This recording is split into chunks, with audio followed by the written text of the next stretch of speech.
朋友们，大家好啊！今天是2025年的3月18号。今天是一个风很大的一会儿出太阳，一会儿阴天的这个天气。昨天还下雨了啊，后来，那么前面出了一会儿太阳，就想出来逛一圈，但一出来到海边又觉得这个风很大，然后又是地上还是湿的啊，也没有什么太阳。今天想聊点什么呢？我昨天晚上看到那个 Teacher Mike， 就是那个一个网红啊，美国人啊，他是也在上海，原来是教英语的啊。那么后来他有一段时间回美国了，我以前发过一个关于他的视频。那么他昨天发了一个视频啊，他说他上海的房子该不该出售？这个问题其实啊，我也一直关注着，就是上海的这个房价，因为我上海人嘛，对吧？所以经常也会看看啊，也会讨论这些话题。那么我今天呢，就随便聊几句吧啊，发表一下我个人的观点。我觉得呢，如果我是麦克老师啊，就是我跟他换个身份、换个位置的话，那我会把这个上海的房子给出售的，就是他现在这套房子。我发现啊，就是我身边很多外国朋友，就是外国人，他们在上海啊，就是发展的，之前都是在上海房价很低的时候，他们没有买。除了有一个，因为他比我还要大一轮，大12岁啊。那么他的母亲是台湾人，所以呢，就他们有这种眼光吧，应该说啊，他们就很早就买了上海啊、杭州，买了好多房子，然后就发财了啊，因为他们比我们这些上海人买的还要早，就是买这个房子。那现在呢，这些房子也没有出售啊，还是在手里，因为对于他们来说吧，就是这房子出租掉的回报已经远远超过了他们当初购买的价格啊，就差了好多好多倍了，并且呢，就是现在的房价再跌一半，他们就卖掉，还是赚很多啊，所以这是很少数的。当然了，只能说他们的时代比较好，对吧？那跟我同龄差不多的，或者比我稍微年长几岁的这些外国人在上海发展呢，我身边的朋友呢，他们基本上都在房价一路上涨的时候，他们都没有买，他们都觉得不可思议，或者说觉得就不值这个钱啊。大部分的人都是这样的，因为他们呢都是用就是整个世界的这种观点来看这个房产，对吧？但就不可否认的是啊，就过去上海的房价或者说整个中国的房价涨得是非常快的。一个呢是真的就是中国的经济增速在那些年是很快。第二点呢就是国家大力的发展这个房地产，对吧？那么这个也是啊，后面很多人他们没有买的原因。那有些人他没有买也就没有买了啊，他最后就算了呗。但像这个麦克老师啊，他就属于这当中又是少部分的一些人。那么他忍着，他就之前都一直没有买。那最后在2021年啊，在一个可以说现在说是一个比较房价的高点，他又去买了那个房子，并且花了钱去装修，对吧？我看了这个房子装修的还是不错的啊，就改的也非常好。那么他那个房子呢，现在如果出租呢，就是差不多，我认为应该是租1万块人民币一个月是没有什么问题的啊。但是可能房价啊，现在如果出售的话，它可能要略微要亏一些啊。当然亏的我认为不会是很多的啊，因为上海的房价应该来说，并没有下跌多少啊，最多就是没有最高点的时候那么高，对吧？但是为什么说我认为它卖掉比较好呢？因为像我们是上海人，是本地人，对吧？就你小时候的啊，各种记忆、各种味道啊，或者说有很多东西不是用金钱能来衡量的。那么再怎么样啊，上海这个房子呢，肯定是要留在那里的，对吧？就你未来要去住啊，或者说啊，就算是什么，算是一种家族的这种传承，对吧？就是像这种东西，就是说不光是我们这一代啊，就父母这一代，他们有他们的这种想法所以呢，就是这种呢就不太会去看房价的问题一般就是房价涨就高兴高兴，房价不涨那就算了，对吧？反正也是自己住着。但是如果说麦克老师他还是在中国发展，那么他也住在那个房子里，不用去租别的房子，那么自己再能够享受一些生活上的便利，这个我觉得是挺值得的但是你说这个房子现在如果出租，就算是租1万他也说了他的房子还有一些房贷，那这个房贷其实算起来是挺厉害的这个在中国买这个房子，这个房贷是挺高的其实房贷的时间又那么久，对吧？那么如果未来房子继续上涨那么它现在的房租能够就 cover 掉这个房贷的成本，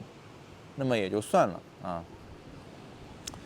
就未来上涨的话，可以再把它给出售，对吧？那房子还能再赚一点钱。所以呢，现在最主要的问题就是未来这个上海的房价还会不会上涨，突破之前的高位，继续涨很大的一截像这种就是它如果涨一点点，对它来讲也没有用的因为房子还有折旧对吧？还有这些这样的那样的原因。像上海的话，也是一个很大的城市在这个周边这个一直在发展，并且中国现在发展的趋势跟过去发展趋势不一样了。过去就是你像上海真的外来人口是很多的就全中国各地的城市都要到上海去发展，年轻人很多，对吧？还有什么海归包括外国人之类的。那现在的趋势就看看写字楼的行情就知道了。那写字楼跌得很吓人就这个很多原来的这种供不应求那些写字楼那些 4A 的那些写字楼，什么甲级甲 A 的写字楼，现在都空在那儿，都打骨折了都很难出租。商铺也是，商铺的行情也很糟糕。那么过去呢，就是你可能还是发展这种很多那种传统的行业，对吧？或者说互联网行业之类的。现在主要你看发展的趋势都是什么人工智能DeepC对吧？这种就是说比较相对来说比较小众，不需要那么多人去发展的这种行业现在你就看到其他行业生意都不是特别的好做的，对吧？所以说呢支撑这个房价肯定第一要有人口吧，要有足够的人口来支持。第二就是说要有资金，对吧？就你除了有人你还有很多资金。像我们这一代80后上海人都应该都知道，都是父母就是双方拿出钱来有的早买的就稍微好一点，对吧？有的买在2010年以后的都是父母就是拿出钱来支持。那么这个钱支持，这个父母也慢慢老去了，对吧？就他能支持你的这个钱也已经就这么一些了后面从那个中美贸易战开打，又经历了疫情这个经济就不好了，大家就赚钱也没有过去那么好了，对吧？所以就是这个，就目前我知道就是有这种房贷压力的，要还上之前的钱的人，都挺难的我身边有好多跟我同龄人，我的一些朋友什么的，都之前看在高位去买也是买在这种很好的地段，然后就跌的呢，这种房子一下子很难有人来接手的因为房价很高。然后呢每个月还房贷，你说压力大不大啊？每个月都要还好几万人民币的房贷，啊，就基本上是自己的收入拿出去，还要家里面再支持啊，所以这个压力呢是很大的。从房子的周期来讲啊，我们肯定不能说这个房子它永远是涨不到之前那个位置了啊，但是可能需要很长的时间啊，可能10年、15年，对吧？这都有可能。但10年、15年，你说这个房子它本身也已经折旧啊、损耗啊，再加上这么多年的这个利息要去还啊，所以我觉得呢，这个是一个原因。第二个原因呢，就是像如果我是麦克老师呢，就现在可能是止损，对吧？是亏掉一点，但是面对很多未来的不确定性啊，还是要好很多。因为其实我认为啊，就我现在的从投资的观点来讲，我认为没有什么人能够明确的知道房价具体会在一个什么位置啊。就比如说，你说这么多这种地产的大佬，你像李嘉诚这种，他也是感觉房子可能要跌了，对吧？他就把地什么出手了。但是你说具体会涨到什么位置，跌到什么位置，我认为他也不会算得那么精确的。因为如果就是这些地产大佬们，他们都知道这个房价未来很明确的一个价格、一个走势的话，那么像这些地产公司，它就不会破产啊，或者说面临困难了，对吧？你像什么万科啊、什么万达呀，还有这些恒大呀，这些专业的啊，做了几十年房地产的，他们这些人不比我们这些普通人，不管在财力、讯息、资源上面，肯定是要更多的了解呀。但他们也没有，说白了也没有预测到，对吧？所以我觉得包括很多之前的人买房，大家赚到钱的一批人，主要的原因还是因为当时的是一种传统思维啊，就是父母说啊，我们还是要买个房，买房，对吧？比如说你养个孩子，你要给他准备一套房，这是父母的一种传统的思维，并不是说啊，大家都觉得这个房子买了肯定会赚钱。其实大家觉得买了房子很快会赚钱的时候，已经一次一次的在冲顶了啊，就一次一次的往上这个突破新高。但那个其实不是像过去那样最初的有很多人就蜂拥的去买啊，它已经其实风险系数是很高的。所以呢，如果说啊自己是我觉得持有或者自己住什么的这种情况留在手里啊，你也无所谓，对吧？或者说没有什么还贷压力的。如果就不能明确的这种房价，再加上还要已经明确的还贷，因为房贷的还贷的价格，银行每个月问你收多少钱，这个是已经明确的，对吧？这个你随着大部分的人应该来说，随着年龄的增长，收入是逐渐的变少的啊。这个我觉得要明确啊，并不是就是大部分的人随着年龄的增长，收入在变高的啊，只有少数的人。所以呢，这个是一个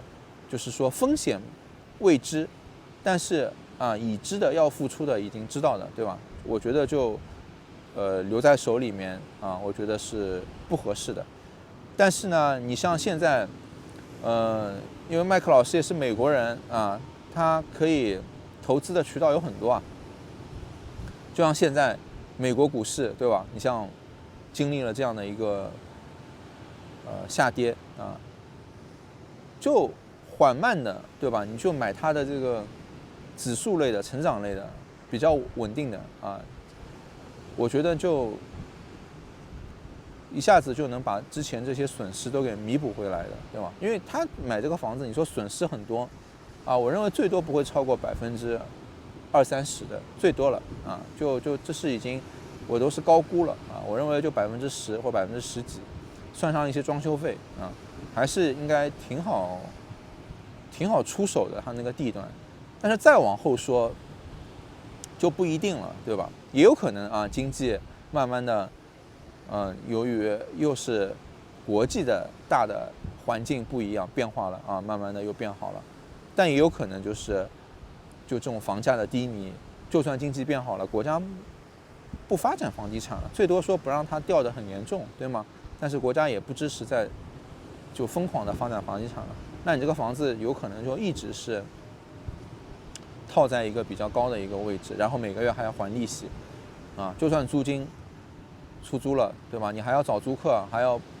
不停的就是有复杂的这些繁琐的事情，对吧？所以就不如一次性给它卖了就算了就瞎聊聊啊，纯属个人观点。也看看这个网友们啊，如果有什么好的意见啊，也可以留言啊，看看你们是怎么想的。谢谢。